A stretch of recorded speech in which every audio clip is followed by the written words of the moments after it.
5 minutes. 5 minutes, c'est juste le temps d'un petit café, là assis en terrasse au soleil. 5 minutes, c'est le temps d'une pause avant que tout recommence.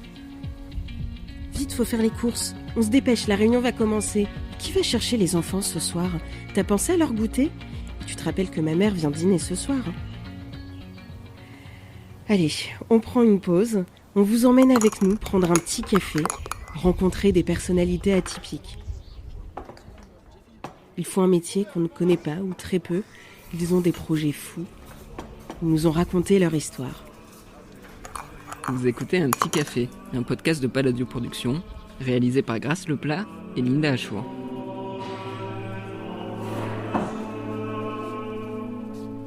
Je m'appelle Hugo de Grise, j'ai 26 ans et je suis au séminaire des Carmes en première année avec le projet de devenir prêtre catholique pour le diocèse de Lille.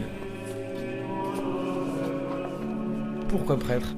Ça commence au lycée, j'étais à lycée Saint-Adrien à Villeneuve-d'Ascq.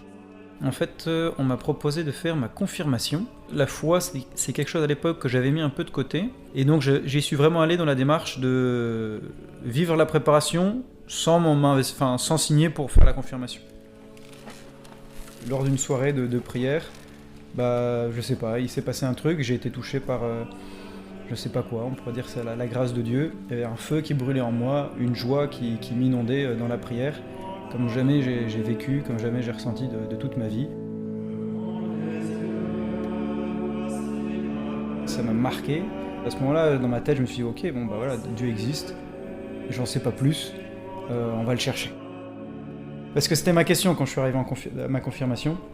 Je me dis, mais est-ce que si j'étais né dans un pays musulman, est-ce que je serais musulman? Dans un pays juif, etc.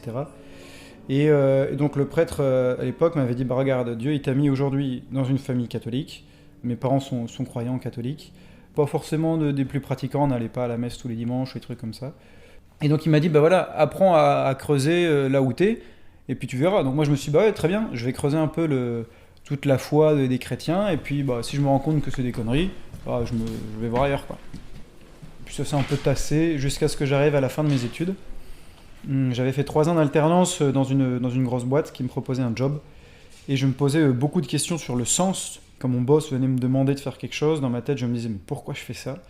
Il m'aurait répondu, c'est les objectifs du service. Mais pourquoi? C'est l'objectif de la boîte. Mais pourquoi? C'est pour faire de la thune. Ok, mais donc du coup moi ça me motive pas trop, quoi. Et donc j'arrivais vraiment pas à donner le meilleur de moi-même dans mon travail, et ça me pesait. Ils m'ont proposé un job, et là je me suis dit, non, je vais pas aller là-bas, parce que je pense que je serai pas heureux. Et en fait là, j'ai découvert un peu tout ce qui est la collapsologie. Donc c'est l'étude d'effondrement de la société. C'est pas les trucs les plus joyeux. Mais en fait, plus j'avançais dans l'analyse de l'écologie, plus je me disais, ça pue. On n'est pas du tout en train de faire ce qu'il faut faire. Les conséquences, c'est quoi? C'est un impact sur la paix dans le monde, parce qu'il y a déjà pas mal de conflits dans le monde, des conflits entre les pays, des tensions. Mais alors si en plus de ça, on amène des problèmes d'accès à l'eau potable, des problèmes d'accès aux ressources, ça va causer des gros problèmes, ça va affecter la paix. Et puis ça va surtout affecter les plus pauvres, les plus fragiles, qui n'ont pas les moyens de s'adapter à ce dérèglement climatique et tout ce qui suit. Et puis aussi parce que c'est la création de Dieu et je suis convaincu qu'on a le devoir, parce qu'on est humain, d'en prendre soin. À partir de là, je me suis dit, ok, si jamais on voulait résoudre la crise environnementale, sur quoi il faut se concentrer? Et en fait, en creusant de plus en plus, je me suis dit, mais en fait, le problème, c'est pas le pétrole, c'est pas le charbon, c'est pas les avions, c'est pas la viande, c'est pas les voitures. Le problème, c'est ce que nous, on en fait. C'est le cœur de l'homme. En fait, ce qu'il faudrait, c'est agir sur le cœur de l'homme. Et là, je me suis dit, waouh, comment on fait ça? Et puis là, moi, en fait, dès que j'ai pensé à ça, il y a un gros truc qui s'est affiché dans ma tête, c'est prêtre, quoi.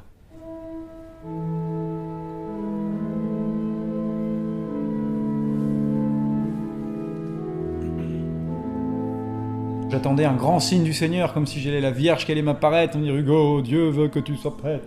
Et en fait, pas du tout. C'était une petite voix, le murmure d'une brise légère qui rentre dans la caverne, comme dit le prophète Élie. Et en fait, quand j'ai appris l'expérience du prophète Élie, qui cherchait Dieu dans des grands signes, mais qui le trouve dans le murmure d'une brise légère, là je dis ok, moi la brise légère je l'ai depuis longtemps, en fait, c'est d'être prêtre, je crois. Et j'ai demandé à rentrer au séminaire, quoi.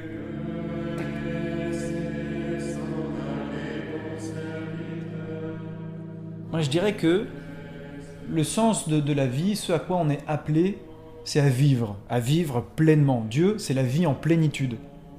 Donc en fait, là où on doit aller, c'est là où il y a la vie en plénitude. C'est là où il y a un max d'amour, souvent. Et un max de joie, un max de paix, voilà, tout ça, quoi. Et donc en fait, moi, j'ai discerné dans ma vie. Et j'ai senti ça dans le mariage. Je me suis dit, ouais, il y a un max de trucs bons dans le mariage.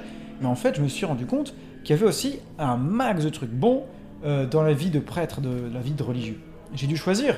Je suis pas fou, quoi. Moi, je suis comme tout le monde. Je vais là où c'est le plus sympa, le plus agréable, là où je vais être le plus heureux, tout simplement. Et en fait, je me suis dit, moi, là où je sens le plus de vie, le plus de joie, le plus de paix, le plus de bonheur, c'est dans un chemin comme prêtre, quoi. Et voilà. Donc du coup, je suis venu. C'est très simple, en fait. Moi, c'est pas forcément des trucs compliqués. Juste, je suis hyper heureux. Et donc, bah, c'est naturel, quoi. Du coup, j'ai pas... Quand on me dit, ouais, mais t'auras pas d'enfant, tu pourras pas te marier... Bah ouais, bien sûr, enfin ok, ouais, tout choix implique des renoncements. Je vais pas aller voir mon pote qui se marie et dire, bon, ouais, t'es sûr? C'est-à-dire que la petite à côté, là, tu pourras... Hein, bon, bah alors... Non, bah ouais, c'est la vie, on choisit. Voilà, il faut faire des choix, c'est renoncer. Pour construire, il faut s'engager aussi dans la vie, quoi. Et en fait, être prêtre, c'est ça... Dieu, il comble, quoi. On peut vivre une vie, on dédie tout au service de Dieu et être comblé, quoi. J'avais une copine au lycée, j'ai eu des petites histoires pendant l'université, enfin pendant l'école. Et voilà.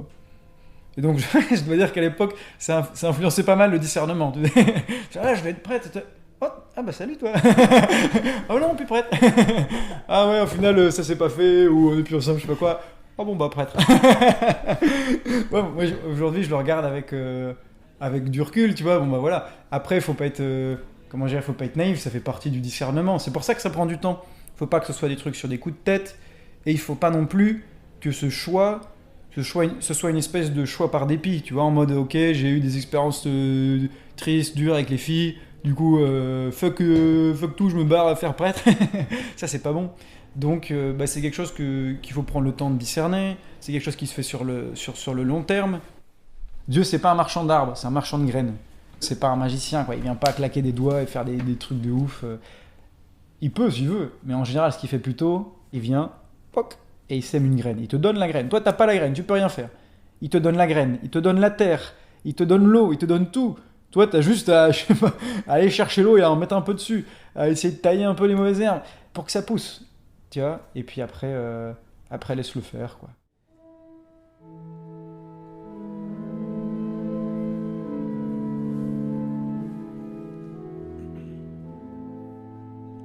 Si tout existe aujourd'hui, c'est parce que Dieu est amour. Et il aime tellement que tout cet amour, il est créateur. Il aime tellement que ça déborde de partout et ça crée l'univers. Et la limite de son amour, c'est la taille de l'univers, quoi. C'est-à-dire que c'est infini, ça s'arrête pas, c'est une expansion continue. Et encore ça, c'est tout petit à côté de lui. Je suis ingénieur, donc j'aime bien les maths, j'aime beaucoup la physique. À aucun moment, dans mon chemin de foi, il y a eu un truc où je me dis, ok, là, en effet, il y a une opposition complète, c'est faux, la science dit tout le contraire, et l'Église dit qu'il ne faut pas écouter la science. Non. Pour moi, la foi, elle dit pourquoi, la science, elle dit comment. Raconte-moi un peu, quel est le quotidien d'un séminariste ? En gros, on est apprenti prêtre, si tu veux.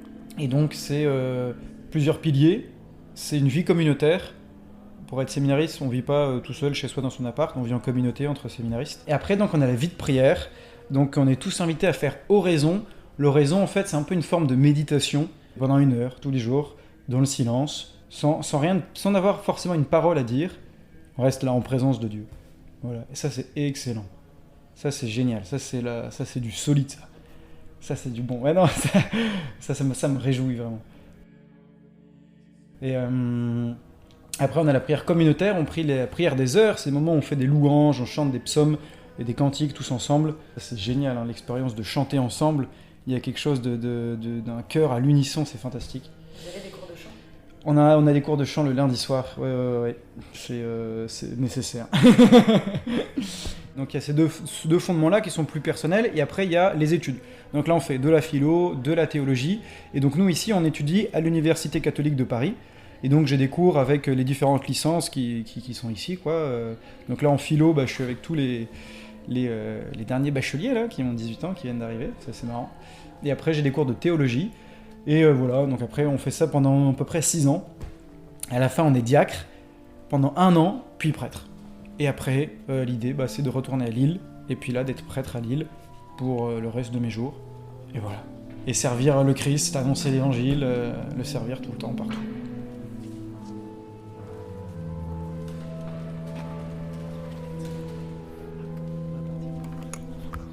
Vous venez d'écouter Un Petit Café, réalisé par Grace Leplat et Linda Achour, un podcast produit par Baladio Productions. N'hésitez pas à le noter sur votre application préférée et dites-nous ce que vous en pensez.